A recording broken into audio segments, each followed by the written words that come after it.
মাপ চাওয়ার কোনো কিছু নেই। আমি মা হয়ে যেটা পারি নাই সেটা করছো, আর আপনি ওরা নিয়ে যান, তা করি ভালো হয়ে ফিরে আসো। তোর মতো মানুষ যদি প্রতিটি পরিবারে থাকে, সমাজে অন্যায় অপরাধ থাকবে না। তো যারা চাকরি দেওয়ার লোভ দেখিয়ে টাকা নেয় এবং যারা টাকা দেয় তারা সমান অপরাধী। ওকে নিয়ে চলো। সালাম আলাইকুম স্যার, কেমন আছেন? আপনাদের সিনসিদারি আপনারা ভুলে গেছেন তাহলে মনে হয় না? আমার ছেলের টাকশালে চাকরি দিছেন, আর বাড়ি হায়দ্রাবাদ। গুলশান বুঝেছি, গুলশানে আমি ভাড়া ছিলাম, সেই বাড়ির দারোয়ান আপনার নাম নিয়ে ওই চাকরি করতেছিলাম। বড় চাকরি দিছেন, এত বেশি বেতনে থেকে মানুষের বাড়ি দারোয়ানের চাকরি করুন। আমার নিজ গ্রামে বড় একটা বাড়ি করছি, রুচিলায় আল্লাহর রহমতে আমি ভালো আছি বাবা। তার তো কথা মানে কাদার দরকার তো নেই। ও বড় ভাই স্যার রাতে মিষ্টি দিতে বলিছে দাও তো, এই মিষ্টিটা আমি রাখতে পারবো না। মিষ্টি কি জন্য আনিছেন? না না স্যার, আসছেন আমার মেহমান, পাতি পারবেন না। আর বাড়িতে থাকবেন, সকালবেলা চলে থাকতে পারবো না, গাড়ি নিয়েছি তো অগ্নি জানগা লাগবো। স্যার আবার সালাম করতে এসে একবার তো করেছে, আবার তো দরকার নেই। স্যার আসি থাকবে। আরে সমস্যা। সালাম আলাইকুম।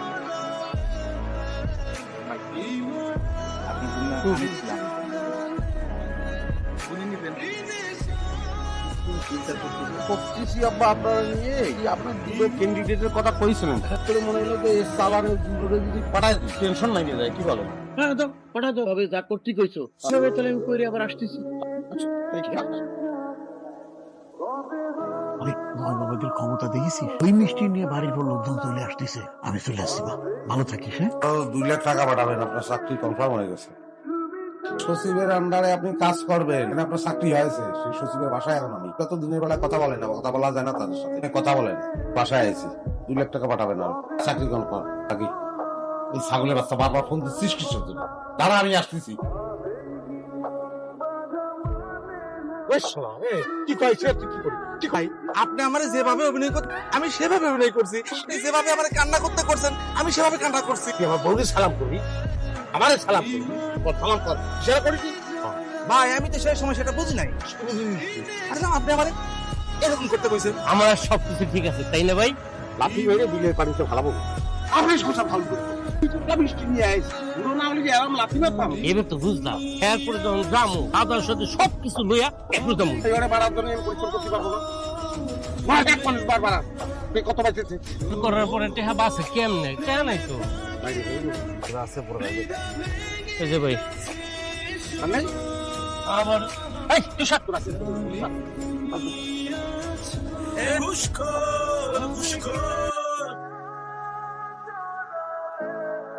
বাইরে যান। আপনি এগুলো কি শুরু করছেন বলেন তো? এই আপনার কি মনে হয় আমি কিছু বুঝতে পারতেছি না? এই যে আপনি মানুষজনের চাকরি দেওয়ার কথা বলে টাকা নিয়ে যাইতেছেন, আপনার কি মনে হয় চেছেন এগুলো কি করতেছেন আপনি? পাগল হয়েছে, মাথায় সমস্যা হয়েছে। তো কি বলতেছো এসব? খবরদার চোখ পল্টি দেওয়ার একদম চেষ্টা করবেন না আপনি। আমি একটা কথা সরাসরি করে দিচ্ছি, যারা বিয়ে করতে চাইছি তো যেভাবেই হোক বিয়েটা হয়েছে। এখন আমি চাই আপনি ভালো হয়ে যান, সৎ পথে ফেরত আসেন, টাকাটা ফেরত দিয়ে দেন। 2 দিন হয়নি তোমার আমি বিয়ে করেছি, পাকামি শুরু করে দিছো, এটা তো ভালো হচ্ছে। আমি করতেছি, আমি কোন রকম পাকনামি করতেছি না। আপনি ঘরে থাকি বলেন যে ছাত্র সচিবের বাসায় আছেন, তো ওই মিষ্টি নিয়ে আসছিল, তো সব আপনার সাজানোর লোক আসছিল। জানি না মনে করছেন অস্বীকার করতে পারবেন? রাম করে জানলাম কালকে রাত্রিবেলা আপনি যখন টাকা দিচ্ছিলেন, 3 জনের সাথে কথা করছিলেন, কিছু শুনছি, সব দেখছিও। কথা তুমি খাবার বলবা না, সর্বনাশ হয়ে যাবে। আপনি এই পথে নামছেন কি জন্য? ভাঙি করছে পাল্লায় করে আমি মেলা টাকা দেনা হয়ে গেছে। একটা দিতে না পারি তাহলে মাইকে ফেলে দেওয়া, এই জন্য বাধ্য হয়ে আমি এই পথে নামেছি। এখন টাকা তো শোধ করতেই হবে, জীবনটা তো বাঁচাতে হবে।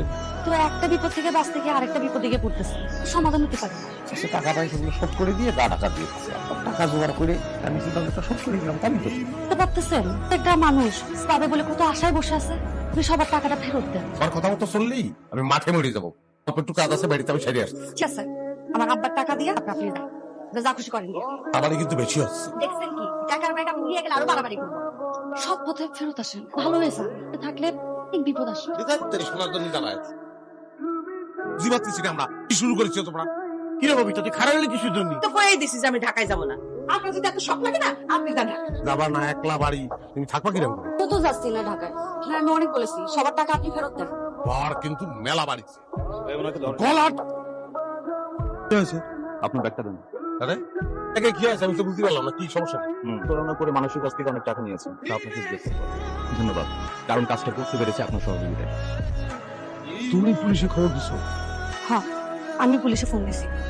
তারা অনেক বোঝানোর চেষ্টা করছে যাতে করে আপনি সৎ পথে ফেরত আসেন, কিন্তু আমার কথা মনে নেই নাই। এটা আমার সাথে দুর্ব্যবহার করছে। মা, আমার ক্ষমা করবেন। না বৌমা, মাপ সামনে কোনো কিছু না।